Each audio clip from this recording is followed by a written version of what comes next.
the giving the people what they want. Crowd was chanting for it. Sending Hook. We got Hook back on Rampage, which seemed to start to be like his kind of show, which was great to see him on it again. And as Taz said, his first live match, and awesome. He delivered for sure. And we talk about it, and I see you guys in the chat like who is next for Hook's opponent, but let's talk about this first, then we can dive into that. But they sent Hook, and Hook was on a mission and didn't even let Serpentico get his kimono off, as Jericho was saying, as that. But he just put him on a whooping and made him tap out standing up. And so I was a little distracted with all the streamers, but it just made for that extra element in the ring and in the match. But Hook is just the swagger. I mean, we're like a broken record. The swagger that he carries himself with, the in-ring poise, the in-ring aggression, and I love his finisher, and now adding this element where he did the standing choke out, the standing red rum, and so made quick work of Serpentico. A similar build as Fuego. The Fuego match to me was better than this one. He's racking up those wins. He's not racking up those dark wins. He's racking up those TV wins, and so, in my opinion, more meaningful because they're on TV. But it's still, a stat's a stat, whether you're getting that win on dark or elevation or any of the other shows. Right? Yeah, 4-0. So talk about the match and talk about who you see next in line, a couple opponents maybe next in line that you might want to see him go against. Man, like legit opponents. There's not a lot to talk about in the match because it was mostly just Hook showing off all the stuff he can do. It's a showcase for him, man. Like Serpentico didn't get anything in offensively, and it was this was like when we talked about it, it's a four match card.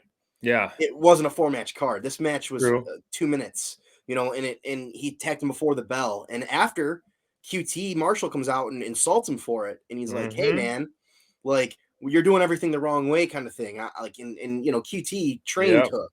So, when QT is coming out and telling you what's, hey, you got to listen to your guy. He's your mentor. But then, Hook attacks him. I really think that Hook needs to be staying in feud with the Factory.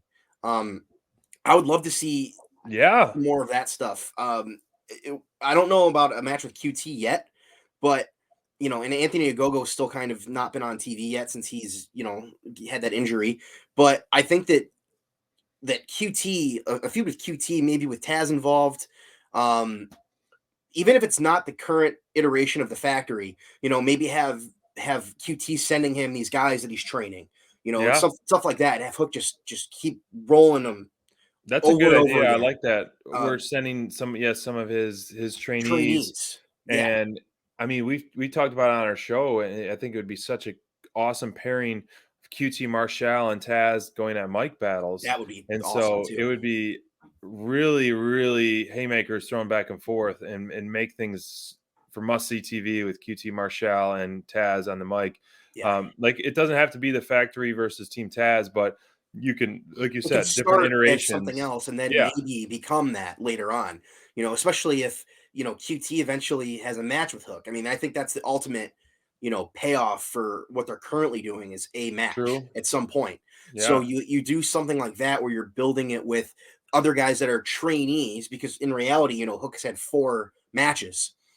He's still a 20-year-old kid who's just breaking into the industry. So you could have him do that, and it's not going to be like, oh, well, you're just, giving him amateurs and stuff. It's like, no, you're giving him people that are in a similar experience level as him, and he can just go out there and shred them, and keep doing what he's doing, because ultimately, you don't want to bury people against a young guy like that. But if you're doing something like that, that's a good starting point for somebody as well. If you want to get somebody on TV, right, you could have them wrestle against Hook, have obviously get maybe a move or 2 in, but have Hook, do his thing, and then just keep doing that. I think that would be a good approach right now. You can have a couple matches that are, 5 minutes, and then you can have 2 minutes, and nothing super long, but enough to give you a little taste. And then Speaking of taste, like I could see him going against any of the combos of the 2.0 or even Daniel Garcia. Like if you want to put a real, like an actual match together where it's a back. I just don't want to put too much on him too quick, because we got to remember, man, like he's had 4 matches. Daniel Garcia's 22-year-old kid, but like he's had a lot more experience. And I'm not saying that Hook's what's that? hundreds of matches probably. Yeah, exactly. And so Hook, with as limited experience as he is, and obviously he knows what he's doing. Taz is his dad. We're not saying that, but Right. give him a little bit, and then you let him kind of naturally, instead of because the problem right now is that he's so over too, right? We talk about him like he's this young guy that's just breaking in, but he is so over with the crowd that it's hard to kind of, you gotta make sure those expectations are a little bit less. You gotta temper them a little bit because he's still a young guy, had 4 matches. People are already saying, put him in the TNT title picture. I'm like, not yet, too soon for that. But I think waited that for he's Jade, on his and way. they need to wait for him too. Yeah, they right. need to let them develop.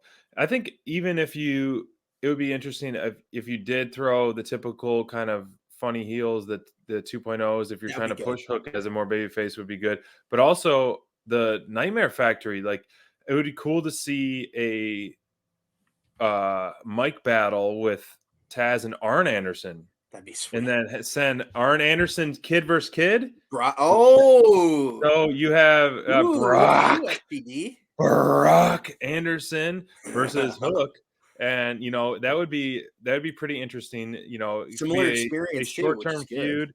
Put Shoddy Lee Johnson in there, and then ultimately Brock Anderson with Arn Anderson kind of coaching them both, and then have Hook go through them. I think that would be pretty. How would you feel about this match? Tag match, Ricky Starks and Hook versus Shoddy Lee and Brock. That'd be awesome. Yeah, that would be awesome. Give him some good stuff in that feud. We'll see, man. I'm down for that idea though. I like that one. Booking by SPD, everybody. Thank you. It just came. It just like clicked, like, because I don't want to book them. I don't want to book Hook against someone like anyone from really like Dark Order, because Dark Order, anyone who's going against Hook, it's an uphill battle. You're not going to win right now.